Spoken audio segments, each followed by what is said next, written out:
Kicking on into another season preview edition where we head on over to Newcastle United. This is the Fox in the Box podcast here, powered by Pub Sports Radio.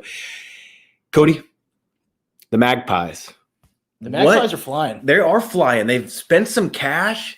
It was nice to drop a little something this summer. Yeah, I mean, Callum Wilson and Ryan Fraser coming over, two guys who have Fraser assisting and Wilson scoring, have had the most profitable goal-scoring-wise partnership in this league over the past few years. Bringing them over is huge at a relatively cheap price.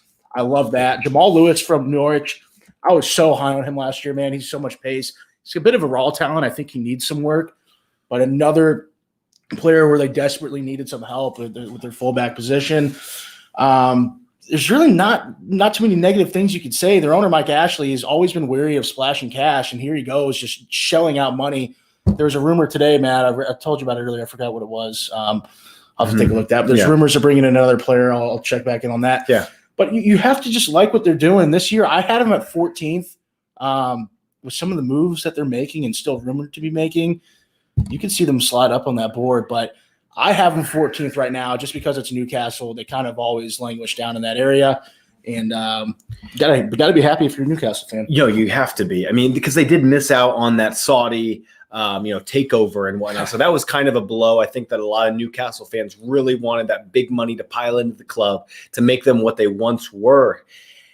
Cody, when you look at this front four of, now Callum Wilson with Almiron slotted in behind, with St. Maximum on the left and Ryan Fraser on the right, or if they want to swap them either way, it doesn't matter. This is a front four that I can get behind. Oh, 100%. I think that Newcastle could finish higher than Leicester. This front four is fantastic, man. Chill. I'm serious. But they do have, that's probably a little ballsy there. But still, this front four could take them to new heights that they haven't really seen before. We saw this team, Cody, and we've known Newcastle for years. The sit back, just kind of dreary ball. Let's keep it tight. And let's just hope to get out of here with 1-1-0-0 kind of stuff.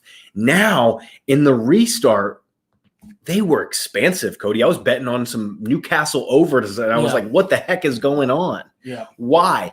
It's because this counterattacking ball of Almiron, even Joe Linton was starting to get in the mix a little bit. He'll be a nice piece, Joe Linton, off the bench this season. Yeah. He wasn't good enough to start regularly. I think that was pretty clear. But off the pine, I think it's pretty nice.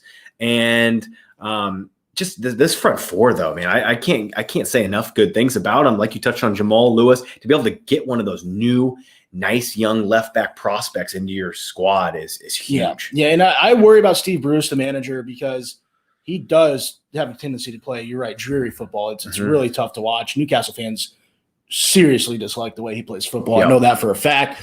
And with the money they just spent and Mike Ashley, the owner, how short a leash he keeps on his managers, they don't jump out of the gates here.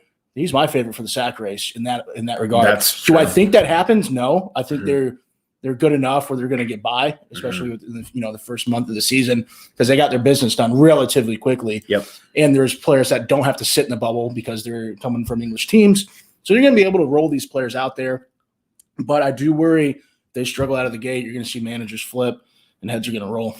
Yeah, no, Bruce has always been one to get the sack. So, he's always kind of on the top of the list there. But he's got to continue playing the expansive football that we saw in June and July because, one, it was fun. But two, they were still picking up results. And, man, I can't say enough good things really about Almiron and St. Maximum. I mean, St. Maximum could easily be playing in Europe. In terms of, a top 6 side or he could go to a lot of places because this guy is so talented. He's got such good control of the ball.